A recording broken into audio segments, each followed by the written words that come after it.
Hello, good morning friends. આજે તારીખ 2/4/2024 અને મંગળવાર. આજનું જે ટ્રેડિંગ સેશન છે એમાં ગિફ્ટ નિફ્ટી માઇનસમાં 50 થી 60 પોઈન્ટની આસપાસ માઇનસમાં ખુલે તેવા એધાણ દેખાઈ રહ્યા છે. ઓવરઓલ ગઈકાલે બજાર બહુ જ સરસ રહી.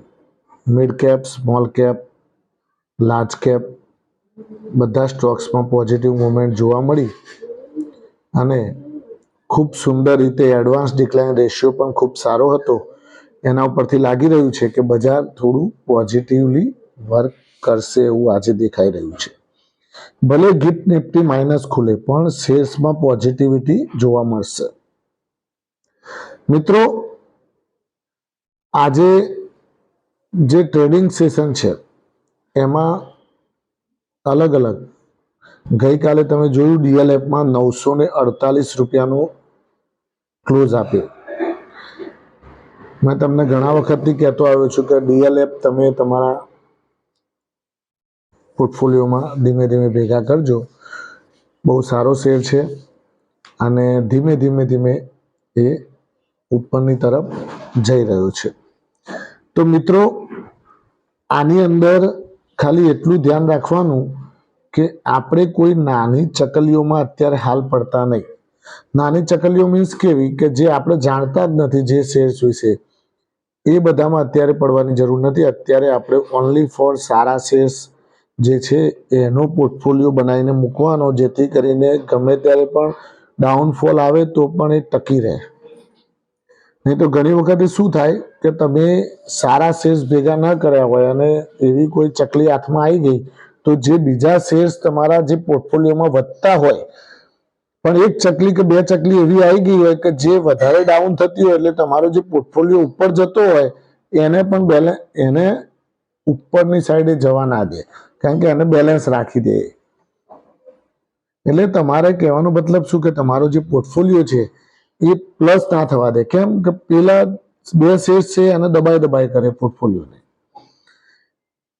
એટલે મિત્રો, સારા શેર્સ ભેગા કરવાના, સારું પ્રોફિટ કમાવાનું અને આપણે સાંજે હવે રોજે રોજ ઇલેક્શનના લગતા અને દેશ વિદેશના સારા સમાચાર વિશેનો એક સાંજે વિડીયો આપણે રોજ મૂકીશું. એ પણ તમારા નોલેજ માટે ખાસ જોવાનું, જેથી કરીને તમને ખ્યાલ આવે. કારણ કે એક જ નોલેજ નહીં રાખવાનું જીવનમાં. જીવનની અંદર બધા જ નોલેજ રાખવાના. પોલિટિક્સ, આર્થિક, દેશ વિદેશ બધા જ, જેથી કરીને તમને કોઈ પ્રશ્ન ક્યારેક તમારે ડિબેટ થઈ ક્યાંક બેઠા તમારા મિત્ર સર્કલમાં તમારે કોઈ ચર્ચા ચાલતી હોય તો તમે એમાં પાર્ટિસિપેટ કરી શકો. તમે જાણતા જ ના હોય તો તમે શું પાર્ટિસિપેટ કરવાના મિત્રો?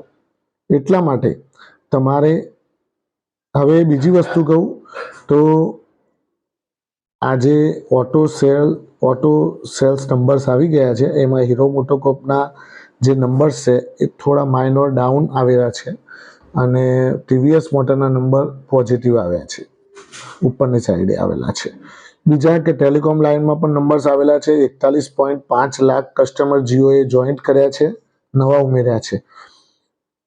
એરટેલે પણ સારા એવા ઉમેર્યા છે અને વોડાફોને એઝ યુઝ્યુઅલ એણે કસ્ટમર્સ ગુમાવ્યા છે.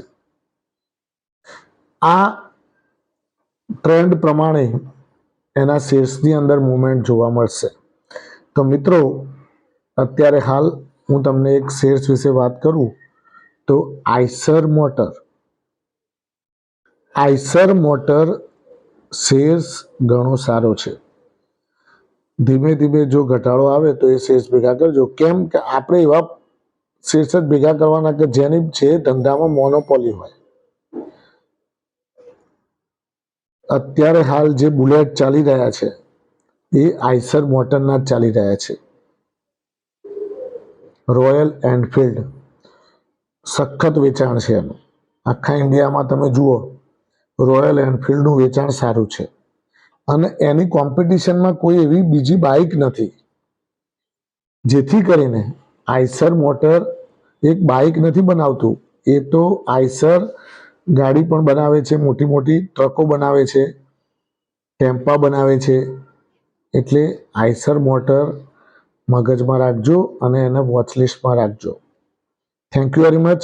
આજનો દિવસ તમારા માટે શુભ રહે, ખૂબ જ પ્રોફિટેબલ રહે એવી મારી તમારા માય પ્રોફિટ પોઈન્ટ તરફથી શુભકામનાઓ. Thank you very much. ખૂબ ખૂબ આભાર.